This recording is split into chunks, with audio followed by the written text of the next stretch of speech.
Hello everyone, I am Ms.Srushti Deshmukh, Assistant Professor in Political Science at Shri Omkarnath Malpani Law College, Sangamner. I welcome you all to this video lecture. In this video, we are going to learn India's nuclear doctrine. A nuclear doctrine states how a nuclear weapon state would employ its nuclear weapons both during peace and war. Through the nuclear doctrine, a state can communicate its intention and resolve to the enemy. India's nuclear doctrine is a set of policies and principles that govern the country's approach to the development, deployment, and potential use of nuclear weapons. India's nuclear doctrine evolved over time, guided by its strategic security concerns, particularly regarding its neighbors, that is China and Pakistan. India's stance on nuclear weapon has been characterized by a commitment to deterrence, minimal nuclear capabilities, and a focus on defensive rather than offensive use. Nuclear program of India was initiated in the late 1940s under the guidance of Dr. Homi Bhabha. We can understand India's nuclear doctrine from its key principles. So, the foremost and very important is the no first use policy. India has maintained a declared no first use policy since its nuclear tests in 1998, meaning that India will not use nuclear weapons first in any conflict, but will only use them in retaliation to a nuclear attack. So, this policy is central to India's nuclear posture. The no first use policy is intended to reassure the other countries, particularly its neighbors, that India's nuclear arsenal is for defensive purposes and not for preemptive strikes. India's commitment to its no first use policy was most prominently reaffirmed by the Indian government after its nuclear tests in 1998, known as Operation Shakti. Despite growing regional tensions, particularly with Pakistan and China, India has maintained that it will not initiate a nuclear conflict but will only respond to a nuclear attack with nuclear retaliation. The second one is minimum credible deterrence. India's nuclear doctrine is based on the concept of minimum credible deterrence, which means that India aims to maintain a nuclear arsenal capable of inflicting unacceptable damage to an adversary in a case of nuclear attack, but without aiming for large or excessive stockpiles of weapons. So, the idea behind it was that India's nuclear forces should be enough to deter adversaries from launching a nuclear attack. But the focus is on credibility of this deterrence rather than the size of the arsenal.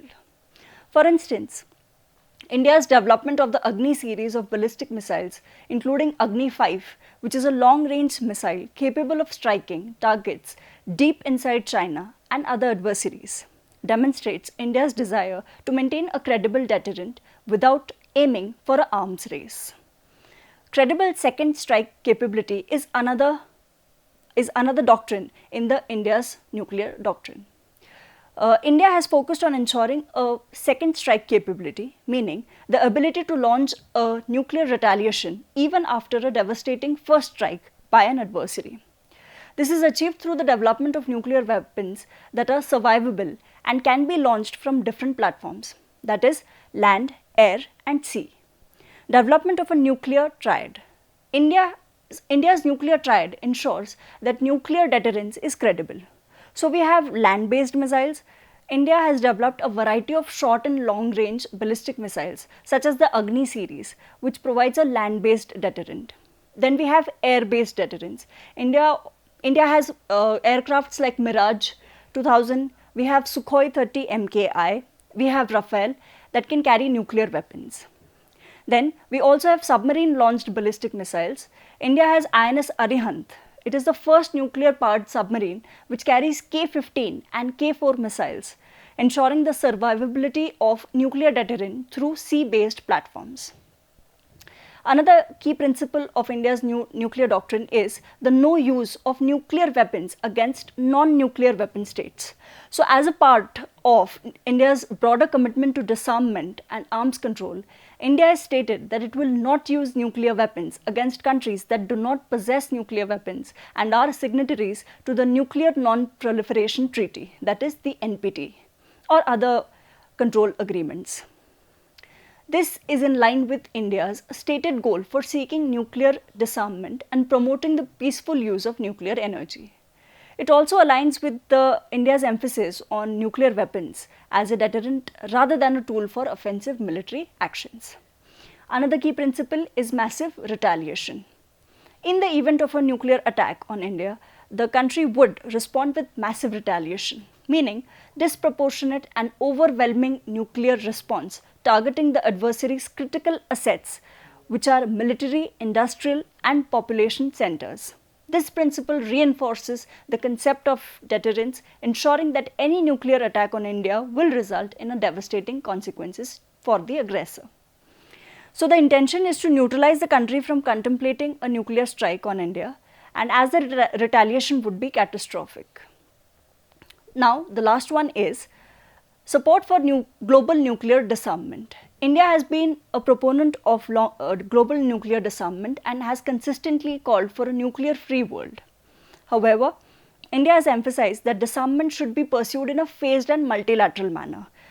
So this nuclear states taking the lead in reducing their arsenals. A notable example of this is India's active participation in the Conference on Disarmament and its long-standing call for nuclear weapon states like the P5. So P5 includes USA, Russia, China, France and the UK to fulfill their obligations under the Non-Proliferation Treaty to work towards disarmament. And the last principle is nuclear force posture, its command and control. So India's nuclear command and control structure was formalized with the establishment of a nuclear command authority in 2003. The NCA is responsible for decision-making process regarding the use of nuclear weapons and is headed by the Prime Minister of India, who authorizes the use of nuclear weapons. So this ensures that a centralized and tightly controlled command and control system ensures that nuclear weapons can only be used with high level authorization, minimizing the risk of unauthorized use or accidental launches. Thus, this was our India's nuclear doctrine. Thank you all.